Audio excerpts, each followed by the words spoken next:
Il est temps de vous informer sportivement sur Kivu Morning Post TV. Voici d'abord les grands titres de l'actualité. Avant les rassemblements du mois de juin pour les Léopards de la RDC, deux internationaux congolais ont été nominés dans l'équipe type de la Premier League. Nous sommes en Angleterre. Au pays, dans les classiques congolais, il n'y a pas eu de vainqueur ni de vaincu entre l'ASV Club et le TP Mazembe ce mardi au stade des Martyrs pour les comptes de la phase de play-off du championnat national de la RDC. Les résumés et la conférence de presse d'après-match sont à suivre dans Total Sport. La compétition va se poursuivre ce mercredi avec un grand duel qui mettra en opposition les Daring Club Motema Pembe au FC Saint-Eloi Lupopo. Les deux entraîneurs seront également à suivre. Dans ce même chapitre, l'FC Les Aigles du Congo dirigé par Vidier Chimanga a offert une trentaine de véhicules à ses joueurs en reconnaissance de leurs performances exceptionnelles depuis le début de la saison. La remise des voitures a eu lieu au sein de l'académie du club située dans l'enceinte du stade Tata Raphaël de la Quetil. C'est parti pour les détails. Allez, pour démarrer, la Premier League anglaise a une fois de plus été le théâtre de belles performances africaines cette saison. Deux joueurs d'origine congolaise se sont particulièrement illustrés, Yohan Wissa et Rohan Bissaka, aujourd'hui nominés pour intégrer l'équipe type de la saison. Au terme d'une saison exceptionnelle avec 19 buts marqués et 4 passes décisives, Yohan Wissa a été l'un des grands artisans de la solidité offensive de Brentford. Déjà bien installé dans l'effectif de la RDC, l'attaque continue de confirmer son statut de cadre et de leader technique chez les Léopards de la République démocratique du Congo. Moins porté vers l'attaque mais redoutablement efficace défensivement, Rohan Bissaka a également brillé. Les défenseurs arrière latéral droit de West Ham United a signé une saison solide avec 5 clean sheets et 4 passes décisives, se distinguant par son abnégation et sa rigueur. Leurs performances leur ont valu une nomination prestigieuse pour les Fan Team of the Season, une reconnaissance populaire qui récompense les joueurs les plus marquants du championnat anglais de première division. Après cette belle saison, les deux joueurs sont attendus pour les rassemblements de l'équipe nationale de la RDC en juin prochain. Au programme de matchs amicaux en France, les 5 juin contre le Mali et les 10 juin face au Madagascar. Si ce sera une première convocation pour Rohan Bissaka qui a récemment confirmé son choix de rejoindre les Léopards, Yohan Wissa, lui, endossera à nouveau son rôle de cadre fort de son expérience et de son influence dans les groupes. Au pays, les premiers duels de la saison entre l'ASV Club et le TP Mazembe n'a pas été prolifique. Les actuels 5e et 6e du championnat n'ont pas réussi à se départager ce mardi 20 mai 2024 au stade de Martyrs de la Pentecôte. Les deux mastodontes congolais se sont séparés sur un score nul et vierge de 0-0 dans cette phase allée des playoffs. Les Corbeaux, largement dominataires dira la première période, n'ont pas capitalisé leurs occasions. Tambwe Kalonji, Oscar Kabwit et Faverdi Bongeli n'ont pas profité des tergiversations de la défense des Banambongo pour trouver la faille. En deuxième période, les Verts et Noirs sont revenus avec des meilleures intentions qu'en première période, mais ont manqué les gestes parfaits pour battre Aliou Fati. La SV Club a fait léger, dira les 15 premières minutes sans scorer. Sibissan et maîtrisa les phases des Moscovites. Les coéquipiers de Luzolocita se sont réveillés, dira la deuxième partie de cette zone mi-temps. Jean Diouf, entré en cours de jeu, a vu son tir à l'entrée de la surface être contré par un pied vert et noir à la 65e minute. 2 minutes plus tard, Madouzon a raté la plus grosse occasion de cette partie. Sur une excellente combinaison à une touche avec Oscar Kabwit, le défenseur central a trop ouvert son pied. Son tir a frôlé les poteaux droits de Farid Ouedraogo, le gardien de l'ASV Club qui a été élu d'ailleurs homme 10 matchs. Le premier tir cadré de l'ASV Club a été l'œuvre d'Heritier Luvumbu Zinga. La frappe lointaine de l'ailier a été captée par Aliou Fati à la 76e minute. Dans la foulée, Faverdi Bongeli a buté sur les portiers moscovites alors alors qu'il était seul dans la surface de vérité. Vita Club a multiplié les actions devant les buts noirs et blancs sans faire trembler les filets jusqu'à la 90e minute. Un nil qui n'arrange personne en tout cas. Malgré les grosses occasions de part et d'autre, les deux clubs se sont séparés sur un score nul et vierge. Premier match nul des V Club dans cette phase de play-off.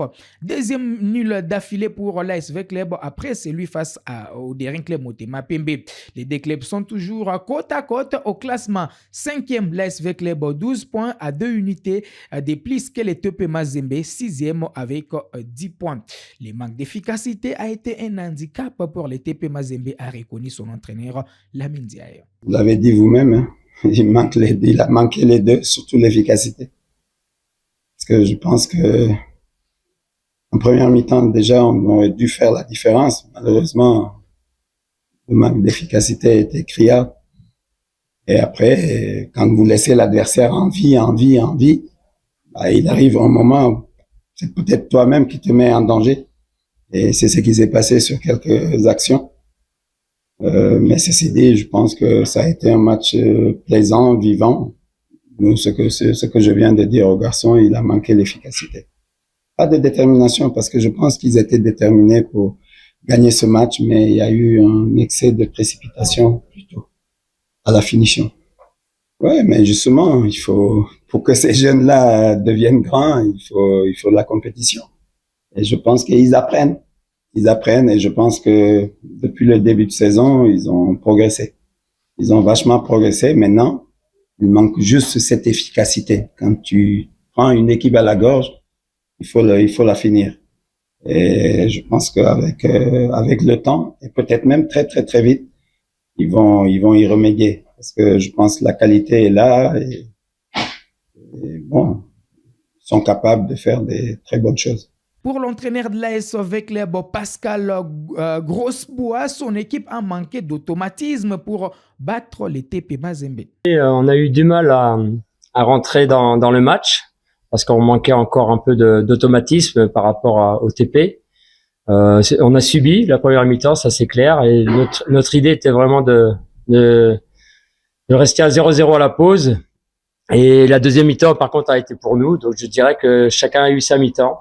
J'ai fait des changements à la pause parce qu'il y avait deux joueurs qui étaient à court physiquement, et les entrants ont donné beaucoup plus de fraîcheur physique et beaucoup plus de vitesse dans le jeu, ce qui fait que on s'est procuré de belles occasions en deuxième mi-temps. On aurait pu ouvrir la marque. Et il a l'expérience des classicos, donc je voulais pas trop de jeunesse, et je pensais qu'il allait être frais, justement, apporter la fraîcheur, mais il a quand même subi beaucoup sur son côté. Il a manqué de fraîcheur physique, je dirais. En tous les cas, il s'est bien battu, et c'est vrai que le fait qu'il soit sorti, c'est pas très grave, ça c'est clair, mais au moins je lui ai donné sa chance, et ça prouve que je compte sur tout le monde aussi. Oui, c'est vrai que la suspension de Beyoukou, s'il avait pris un deuxième carton jaune, nous a été préjudiciable, c'est vrai, parce que c'est quand même quelqu'un qui pèse sur la défense et qui arrive à tenir le ballon. Ceci dit, Enfane, qui l'a remplacé, il l'a pas démérité non plus. Il s'est battu avec ses armes. Ça a été quand même un manquement chez nous, le fait que Beyoukou soit pas aligné. La compétition va se poursuivre ce mercredi avec un grand duel. Après son match nul contre l'ASV Club dans les derbies de la capitale congolaise, les Daring Club Motema Pembe reçoit l'FC Saint-Ola Lupopo. L'objectif est de gagner ce match pour se repositionner au classement. L'entraîneur du club, Barthélémy Ngansono, s'exprime plutôt quant à ça. Nous sommes dans une mauvaise position, le DCMP, parce que on est vraiment loin. Et que ce match de demain va nous permettre de chercher à refaire l'équilibre, sinon refaire le retard que nous avons. Et pratiquement dans la même situation que nous, parce que ils ont perdu dernièrement, mais dans le classement, ils sont ils sont devant par rapport à nous.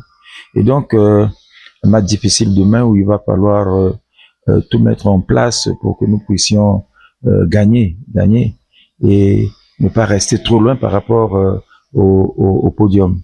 Donc dans la tête des joueurs, c'est cette notion le match de demain, il est d'abord mental parce que nous venons de faire un match nul alors qu'on pouvait gagner. Donc, il faut remonter d'abord ces jeunes sur le plan mental et également sur le plan tactique, technique aussi. Nous avons travaillé en conséquence pour que demain, nous puissions être à l'abri d'une surprise négative. Désiré de rebondir immédiatement après les faux pas face au FC Les Aigles du Congo, le technicien belge de Lupopo Lick Eimael a abordé avec détermination et ambition les chocs contre les derniers clubs Motema Pembe ce mardi en conférence de presse d'avant-match. J'espère que le groupe va rebondir. Comme je l'ai dit, on doit apprendre de ses échecs, on doit apprendre de ses erreurs. Moi, oui, je suis très blessé, profondément touché, mais bon, c'est fait comme ça dans la vie. On ne peut pas avoir que des bonnes choses tout le temps. Il faut pouvoir penser ses blessures, c'est-à-dire soigner ses blessures pour pouvoir rebondir et peut-être faire quelque chose de mieux dans le futur, certainement. Rebondir dans le présent pour peut-être arriver à obtenir quelque chose dans le futur, en tout cas. C'est ce que je pense. J'espère que le groupe en est conscient. Surtout que le contenu du match était vraiment très bon chez nous. Je crois qu'une journaliste l'a d'ailleurs souligné. On a fait un bon match dans l'ensemble. La manière de jouer était très bonne. Qu'est-ce qui nous a manqué, comme je l'ai dit, c'était simplement vraiment la finition ou l'attention dans les deux rectangles. C'est ce qui nous a manqué, sans quoi nous aurions gagné ce match. Mais avec des si, on peut mettre Paris dans une bouteille. La simple chose qu'il faut faire, c'est tirer les leçons de ses erreurs. Et ça arrive à tout le monde. Ce sont des êtres humains, ce ne sont pas des robots. Même les robots se grippent ou se dérèglent. Donc voilà, il faut essayer de rebondir rapidement pour nous-mêmes, pour les joueurs, pour les fans et pour le comité. Allez, les FC Les Aigles du Congo, dans le même chapitre dirigé par Vidier Chimanga, a ce lundi 19 mai offert une trentaine de véhicules à ses joueurs en reconnaissance de leurs performances exceptionnelles depuis le début de la saison. La remise des voitures a eu lieu au sein de l'académie du club située dans l'enceinte du stade Tata Raphaël. Cet acte symbolique vise à encourager et motiver les joueurs à poursuivre leurs efforts sur le terrain. L'équipe a réalisé un parcours impressionnant, notamment lors de cette phase de play-off où elle a surpassé plusieurs grandes équipes du championnat national telles que le TP Mazembe, la SV Club et le FC Saint-Ola Lupopo. Ces succès ont consolidé la réputation du club et renforcé son statut dans les paysages footballistiques congolais, attirant l'attention des supporters et des médias. Avec cette initiative, Vidier Chimanga souhaite instaurer une dynamique de réussite au sein de l'équipe. En récompensant ses joueurs de manière tangible, il espère non seulement les motiver à maintenir leur niveau de performance, mais aussi à cultiver un esprit d'équipe fort, essentiel pour atteindre les plus hauts sommets du football de la République démocratique du Congo. Les FC Les Aigles du Congo, c'est d'ailleurs leader au classement partiel du championnat national avec 18 points. Créé d'ailleurs en 2023, la formation du FC Les Aigles du Congo est en train de surprendre tous les amoureux du football congolais dans moins de 3 ans d'existence. C'est la fin de ce numéro de Total Sport sur Kivu Morning Post TV. On se fixe rendez-vous très prochainement. Ça sera avec un plaisir renouvelé.